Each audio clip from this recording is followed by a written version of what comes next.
Assalamualaikum warahmatullahi wabarakatuh. Perkenalkan, nama saya Nada. Di sini saya perwakilan dari kelompok 2 untuk mepresentasikan hasil diskusi kami yang berjudul Perkembangan Dewasa. Dengan anggota Lina Nikmatul Karimah, Melani Agustin, Imania Uliasari, Rantri Mustika Dewi, Anissa Dian, Devina Widi, Muna Majidah, Ella Putri Febria, Ardea Sri Pramesti, dan Sri Hartini. Masa dewasa dimulai pada usia 18 tahun sampai 40 tahun dari Harolak 2009. Batasan rentan usia dewasa (adult) berasal dari bentuk lampau kata kerja adultus yang berarti telah tumbuh menjadi kekuatan dan ukuran yang sempurna atau telah menjadi dewasa. Jadi, orang dewasa adalah individu yang telah menyelesaikan pertumbuhannya dan siap menerima kedudukan dalam masyarakat bersama dengan orang dewasa lainnya. Dari Harlock 2009, masa dewasa itu dimulai pada usia 18 tahun sampai 40 tahun, saat perubahan-perubahan fisik dan psikologis yang menyertai berkurangnya kemampuan reproduktif. Menurut Mapir 1983, ketika seseorang sudah memasuki usia dewasa, ia diharuskan untuk mengikuti tatanan sosial yang berlaku di lingkungan masyarakatnya. Sebagai contoh, ia dituntut untuk bekerja demi memenuhi kebutuhan hidup dan mengurus dirinya secara mandiri, serta mulai membentuk sebuah keluarga, yaitu berumah tangga. Hal ini cukup sejalan dengan penjelasan Jahja 2011 yang menyebutkan bahwa masa dewasa adalah masa awal individu dalam menyesuaikan diri terhadap pola-pola kehidupan baru dan harapan-harapan sosial baru. Pada periode tersebut, individu dituntut untuk memulai kehidupannya dan memainkan peran gender, yaitu peran sebagai suami atau istri, dan peran dalam dunia kerja, yaitu karir. Menurut King 2007 memberikan istilah sebagai fase tumbuh dewasa. Pada titik perkembangan tersebut, banyak individu yang mencari jalur karir yang mereka inginkan, identitas seperti apa yang mereka ingin miliki, dan gaya hidup seperti apa yang ingin mereka anut. Mereka juga dihadapkan dengan serangkaian tugas perkembangan masa dewasa awal yang harus dipenuhi seperti memiliki teman bergaul sebagai suami atau istri, belajar hidup bersama dengan suami atau istri, mulai berkeluarga dan mengelola rumah tangga, mulai bekerja dalam suatu jabatan, memulai bertanggung jawab sebagai warga negara secara layak, dan memperoleh sekelompok. Selanjutnya, perkembangan fisik. Secara fisik, seorang dewasa muda atau young adulthood menampilkan profil yang sempurna, dalam arti bahwa pertumbuhan dan perkembangan aspek-aspek fisiologis telah mencapai posisi puncak. Mereka memiliki daya tahan dan taraf kesehatan yang prima, sehingga dalam melakukan berbagai kegiatan tampak inisiatif, kreatif, energi, cepat, dan proaktif. Secara umum, mereka yang tergolong dewasa muda ialah mereka yang berusia 20-40 tahun. Menurut seorang ahli psikologi perkembangan, Santrok pada tahun 1999 menjelaskan bahwa orang dewasa muda termasuk masa transisi, baik transisi secara fisik atau disebut psychalic transition, lalu transisi secara intelektual atau cognitive transition, serta transisi peran sosial atau social role transition. Lalu transisi fisik. Dari pertumbuhan fisik, menurut Santrok, diketahui bahwa dewasa muda sedang mengalami peralihan dari masa remaja untuk memasuki masa tua. Pada masa ini, seorang individu tidak lagi disebut sebagai masa tanggung atau akil balik, tetapi sudah tergolong sebagai seorang pribadi yang benar-benar dewasa atau maturity.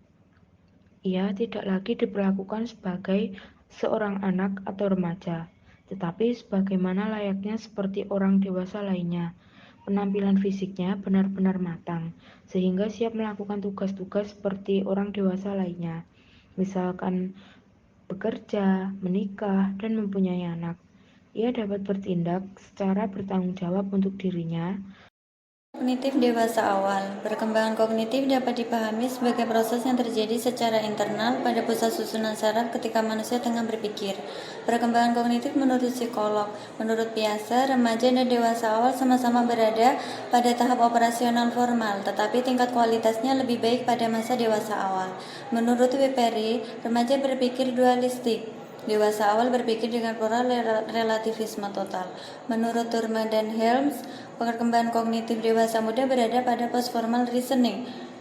Kemampuan ini ditandai dengan pemikiran yang bersifat dialektikal, yaitu kemampuan untuk memahami, menganalisis, dan mencari titik-titik temu dari ide-ide, pendapat dan gagasan-gagasan yang bersifat kontradiktif, sehingga individu mampu mensintesisnya dalam pemikiran baru dan kreatif. Menurut John Sinon, perkembangan dewasa muda berada pada tahap postformal yang ditandai dengan karakteristik yang pertama shifting gears, kemampuan mengaitkan penalaran abstrak dengan hal-hal yang bersifat praktis. Artinya, individu bukan hanya mampu berpikir abstrak, tapi juga mampu menjelaskan atau menjabarkan hal-hal abstrak menjadi sesuatu yang praktis dan dapat diterapkan secara langsung. Yang kedua, problem definition, kemampuan mendefinisikan suatu masalah dengan memasukkannya ke dalam suatu kelas atau kategori problem logis dan mendefinisikan cakupan. Proses-proses shift, kemampuan melihat bahwa sebuah masalah dapat diselesaikan baik melalui proses dengan penerapan umum dari masalah serupa atau melalui produk, solusi konkret terhadap masalah khusus. Pragmatisme, individu dengan pemikiran postformal adalah individu yang pragmatis, artinya mampu menyadari dan memilih solusi terbaik dalam menyelesaikan suatu masalah, namun dapat menghargai pilihan solusi orang lain yang berbeda dengan dirinya. Multiple causality, multiple solution, kemampuan untuk memahami suatu masalah dari berbagai faktor dan mencari atau menghadirkan berbagai alternatif solusi. Awareness of paradox, kesadaran bahwa memutuskan permasalahan dapat berakibat pada munculnya hal-hal yang bersifat paradoknal untuk rugi, misalnya positif negatif untuk rugi. Namun, individu yang awareness of paradox memiliki keberanian dan ketegasan untuk menghadapi konflik tanpa harus melanggar prinsip-prinsip kebenaran dan keadilan. Self-referential thought, dan seseorang bahwa ia harus menjadi hakim dari logika mana yang harus ia gunakan. Ia menggunakan pemikiran postformal. Selanjutnya, tahap perkembangan psikososial pada dewasa. Erikson menjelaskan perkembangan psikososial dewasa berada pada tahap keintiman versus perpisahan. Individu akan mulai mencoba untuk menjalin hubungan dengan individu lain dan membentuk keakraban dan persahabatan. Persahabatan dan hubungan sehat yang telah terjalin antara individu satu dengan individu yang lain dapat menjadi sebuah wujud intimidasi pada dewasa muda. Namun, apabila individu tidak mampu mengembangkan diri sesuai dengan tahap perkembangan psikososial, maka individu dapat memisahkan diri dengan individu lain. Individu akan lebih memilih untuk menarik diri dari aktivitas sosial dan lebih memiliki sedikit hubungan dengan individu lain. Kemampuan individu dalam bersosialisasi, berkomunikasi, dan menjalin hubungan dengan individu lain dapat dipengaruhi oleh emosi. Sehingga individu perlu memiliki kecerdasan emosional. Kecerdasan emosional dapat disebut sebagai kecerdasan interpersonal, di mana individu mengetahui cara dalam memahami diri sendiri dan individu lain, menjalin hubungan dengan individu lain, serta mampu beradaptasi dengan lingkungannya.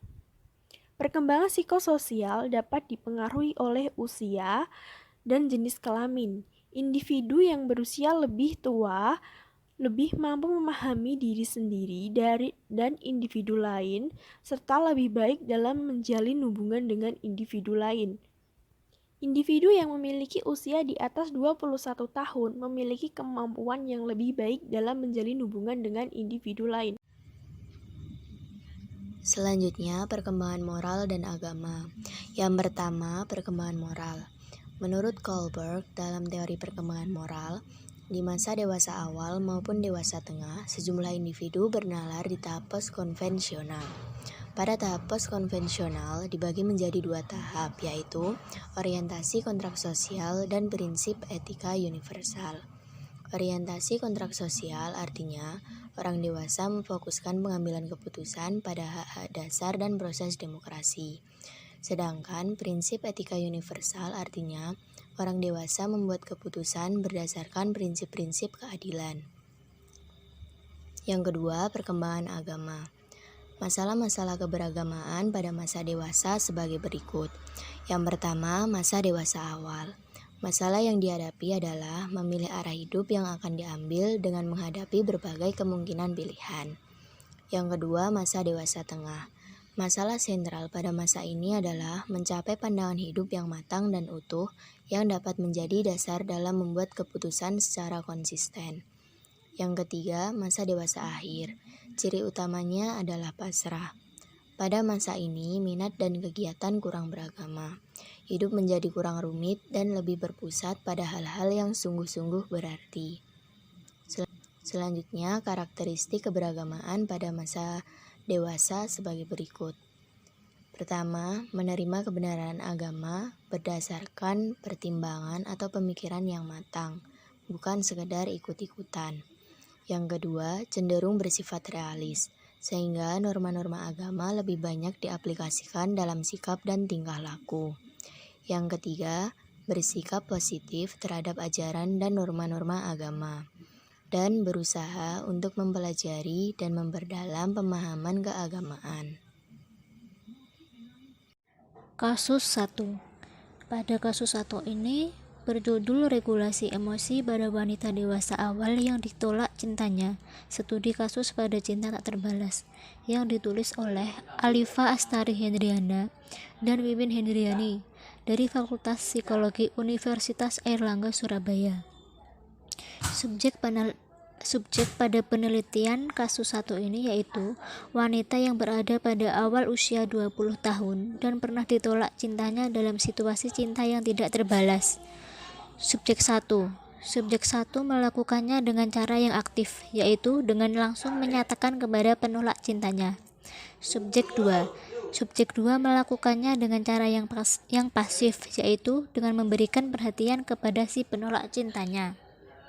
Sedangkan subjek 3 dikategorikan ke dalam cinta tak terbalas tipe keempat, di mana subjek 3 ingin kembali membangun hubungan dengan mantan pacarnya karena hubungan tersebut diputuskan secara sepihak, dan subjek 3 juga sudah merasa nyaman dengan penolak cinta tersebut. Situation modification subjek 1, subjek 2, dan subjek ketiga. Subjek 1 pada akhirnya memiliki keberanian untuk mengungkapkan perasaannya kepada si penolak cinta. Subjek kedua mencoba untuk menunjukkan perasaannya kepada penolak cintanya melalui perhatian, sehingga ia merasa bahwa seharusnya si penolak cinta tahu mengenai perasaannya. Sedangkan subjek ketiga lebih sering merasa pasrah dengan keadaannya.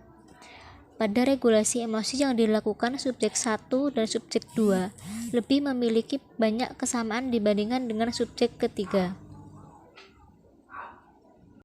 Pada subjek 1, 2, dan 3, situasi cinta tak terbalas memunculkan perasaan sedih, putus asa, masih adanya perasaan cinta, marah, munculnya kenangan baik dan buruk, dan juga bertanya-tanya. Ketiga subjek pada penelitian ini memutuskan untuk tidak menunjukkan emosi yang mereka rasakan kepada orang lain, walaupun mereka menceritakan pengalaman cinta tak terbalas mereka. Ketiganya tidak menceritakan mengenai perasaan mereka. Mereka juga merasa pasrah akan situasi ini, karena memang tidak tahu harus melakukan apa jika si penolak cinta sudah secara terbuka mengungkapkan ketidaktertarikan mereka kepada subjek. Kasus kedua yaitu resiliensi keluarga pada pasangan dewasa madya yang tidak memiliki anak kandung. Diambil dari jurnal Isvan Sona Pandanwati dan Veronica Suprapti, Fakultas Psikologi Universitas Airlangga. Subjek penelitian ini adalah pasangan dewasa madya yang berusia 38 sampai 48 tahun yang tidak memiliki anak kandung. Pasangan yang menganjurkan kehadiran anak akan mengupayakan berbagai cara termasuk mengadopsi anak. Namun, anak angkat tidak serta-merta mampu menggantikan ketidakhadiran anak kandung.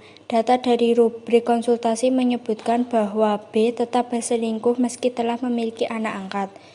Keluarga tanpa anak di mana pasangan tetap tidak mempunyai anak kandung sebagai akibat dari faktor-faktor kesempatan atau biologis. Ketidakhadiran anak juga memberikan dampak positif. Keluarga yang resiliensi akan merespon secara positif setiap kesulitan dengan mempertimbangkan sudut pandang seluruh anggota keluarganya. Resiliensi keluarga dapat berubah sepanjang waktu seiring berbagai tantangan dan peristiwa yang dihadapi keluarga dalam rentang kehidupan. Resiliensi terbentuk dari interaksi antara faktor-faktor resiko dengan faktor-faktor protektif. Windel 1999 dalam Khalil 2003. Faktor resiko adalah segala sesuatu yang berpotensi untuk menimbulkan persoalan atau kesulitan, sedangkan faktor protektif adalah hal-hal yang memperkuat individu atau keluarga dalam menghadapi faktor-faktor resiko. Keluarga yang tidak memiliki anak kandung berusaha untuk menjaga kelekatan antar anggota dengan rekreasi ataupun bekerja sama. Saling mendukung, menghargai kebutuhan dapat memupuk resiliensi keluarga dan meminimalisir percecokan di antara mereka. Gambaran pola dan metode religious coping dewasa akhir yang aktif mengikuti kegiatan keagamaan di Gereja Salib Suci Kota Bandung, Universitas Kristen Maranatha. Subjek penelitiannya adalah beberapa orang yang sudah dewasa akhir pada Gereja Salib Suci Kota Bandung. Masa dewasa akhir merupakan masa terjadinya kemunduran fungsi fisik, psikologis, ekonomi, dan sosial, sehingga dapat dihayati sebagai potensi stresor.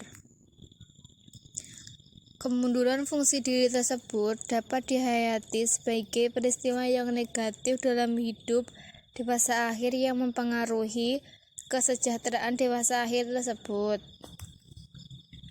Agama menawarkan kemungkinan dewasa akhir untuk memanfaatkan religious coping dalam mengatasi kemunduran fungsi fisik, psikis, sosial, dan ekonomi.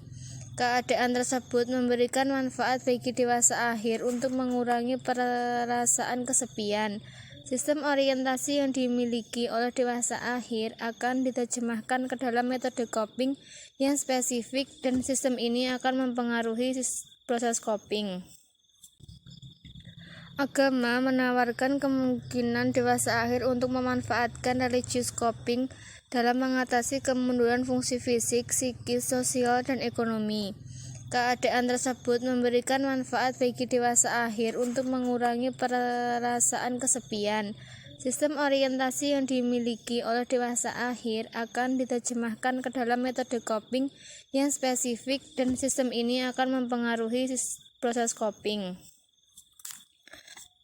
Pola religious coping positif ditandai dengan keterikatan spiritualitas dan hubungan yang aman terhadap Tuhan, keyakinan bahwa adanya kebermaknaan hidup dan transformasi hidup, serta adanya keterikatan spiritual dengan orang lain.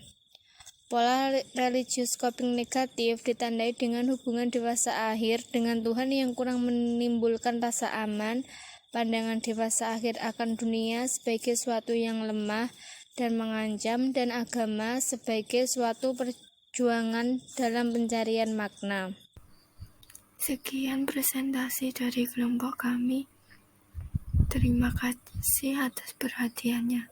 Wassalamualaikum warahmatullahi wabarakatuh.